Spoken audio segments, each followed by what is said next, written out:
Sir. Hello, Achal. Good afternoon. Please tell Hello, me. sir. Good afternoon, sir. Yeah, please tell me what you want to ask. Sir, I want to ask about the progressiveness of the laws of the tribals Okay. that recently we have got ki Draupadi ji Murmu ji Mm-hmm. become the Mm-hmm. tribal President, the minister. first tribal. Yes, No, sir. not minister. You calm down. President, yes, sir. मतलब you want to say कि that for the first time in Indian history, in post-independent India, a tribal woman is the president of India. She is having the legal authority. She is the first person of India. She is representative of all Indians. तो उस context में tribals के लिए अगर हम laws की बात करें या कॉन्स्टिट्यूशन की बात करें तो क्या प्रोग्रेसिव एलिमेंट्स या क्या है या क्या दिखना चाहिए। तो Yes, sir. मैं आपसे पूछता हूँ कॉन्स्टिट्यूंट असेंबली में एक बहुत ही प्रोग्रेसिव, बहुत ही पॉजिटिव थिंकर, एक ऑक्सफोर्ड ग्रेजुएट, एक ओलंपियन और साथ साथ में कहूंगा मैं गोल्ड मेडलिस्ट इन हॉकी एक थे, वो ट्राइबल थे। क्या आप उनका नाम जानते हो? Sir, not able to recall now. No problem. उनका नाम था श्री जयपाल मुंडा जी। तो Jaipal Singh Okay. Munda was a tribal leader, but then he was a remarkable personality, an amazing role model. अगर हम कॉन्स्टिट्यूंट असेंबली की बात करें तो अंबेडकर साहब का कहना था कि भाई इनको कोई रिजर्वेशन नहीं दिया जाना चाहिए, बिकॉज जब तक इनको अपनी पॉलिटिकल अवेयरनेस नहीं आएगी, पॉलिटिकल राइट्स की सिग्निफिकेंस इनको समझ में नहीं आ सकती। That is why he believe that कि ट्राइबल लीडर्स को मतलब tribals in India they must become more aware, they must get more systematic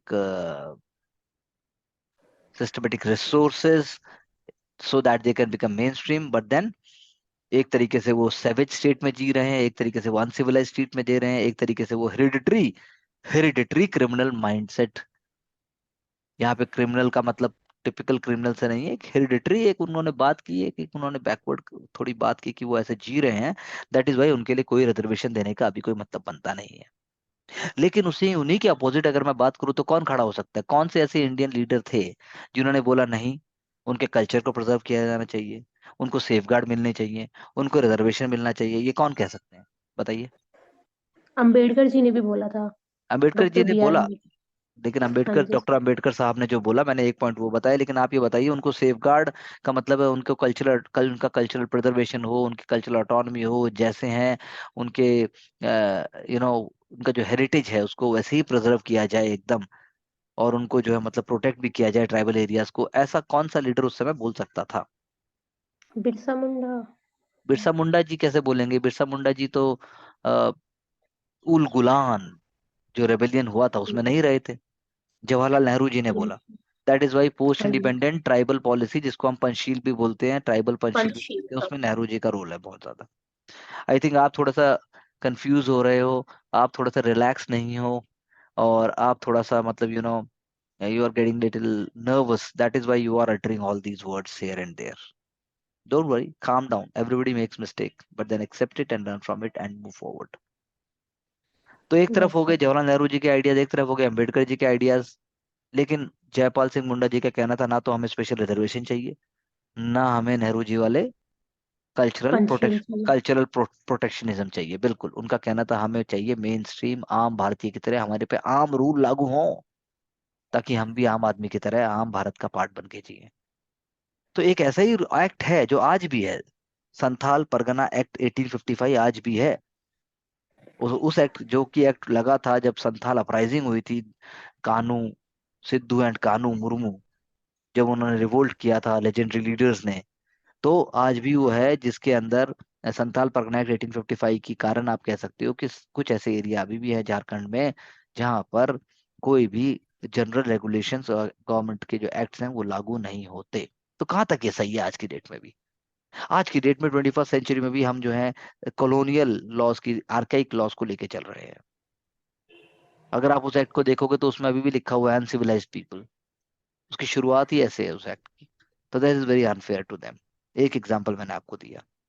similarly एक और एग्जांपल अगर मैं आपको दूं जो कि क्रिटिकल एंगल से आपको देखा जाना चाहिए, क्या आपको याद है कोई और ऐसा एक्ट जो कि ट्राइबल्स को अ, एक तरीके से किसी समय में शायद सपोर्ट करता होगा, लेकिन आज के समय में उसमें चेंजेस लाने की जरूरत है? बताइए कौन सा ऐसा एक्ट है?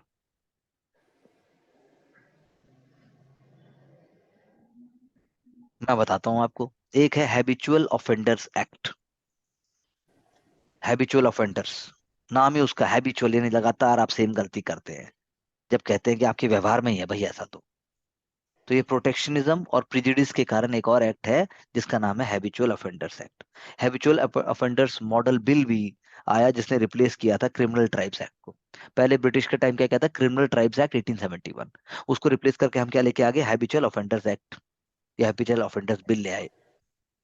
लेकिन हैबिचुअल ऑफेंडर्स से भी फिर भी हम आज भी जो है, जैसे बॉम्बे में ये एक्ट लागू होता है, वहां पर ट्राइबल्स के सारे इन्फॉर्मेशन, ट्राइबल्स को बार बार पुलिस स्टेशन आना होगा, अपने बायोमेट्रिक, अपना एरीज, अपना आधार, अपने बाकी भी जो उनके डिटेल्स हैं वो हमेशा के हमेशा गवर्नमेंट के पास रिकॉर्ड में, पुलिस के पास अपडेटेड रहेंगे। तो उस एक्ट की आज की क्या जरूरत है, उसमें भी चेंज तो लाना बहुत जरूरी है। जिस भारत की कल्पना, जिस भारत की इकोनॉमी, जिस भारत की हम विकसित होने की बात कर रहे हैं, then that is also required but it is not there. So ये दूसरा एग्जाम्पल मैंने आपको दे दिया। सिमिलरली, दो एग्जाम्पल मैंने आपको दिए। सिमिलरली आप एक ऐसा एक्ट बताइए, हैबिचुअल ऑफेंडर एक्ट तो है ही, लेकिन उसमें फोटोग्राफ, फिंगरप्रिंट सब ले लेते हैं उनका, उसमें भी और अवेयरनेस की जरूरत है।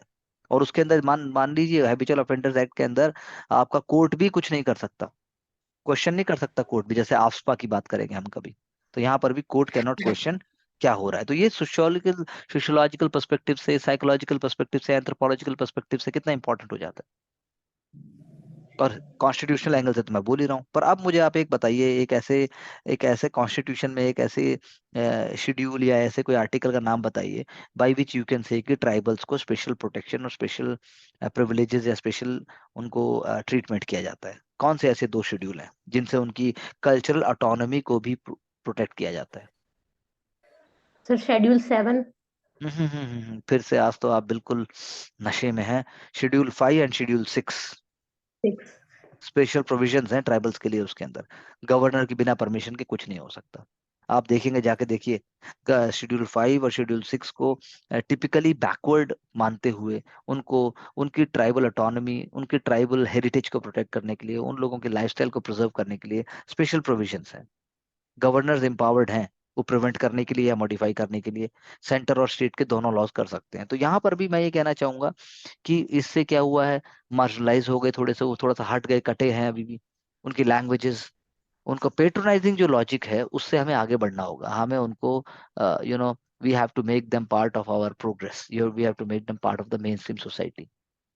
हेल्प नहीं चाहिए उनको, उनको सपोर्ट चाहिए। उनको सिंपैथी नहीं चाहिए, उनको एम्पैथी चाहिए। उनको प्रोटेक्शन नहीं चाहिए, उनको स्किल्स चाहिए। So it is not the question of protection or assimilation. It is the question of respect and equality. That's what we can say. And these ideas of respect and equality, as I am saying, they were also echoed by Sardar Patel for tribals. तो ये आपको इन angle से सोचना है। Try more, try smart. कोई और question या इसमें कोई doubt? No sir, no doubt. नहीं तो ठीक है, कोई बात नहीं। आपने कोशिश तो बहुत अच्छी की, आपने कम से कम सही गलत जो भी बोला आपने बोला, लेकिन उसके बोलने के बाद ही आप सही बोल पाएंगे।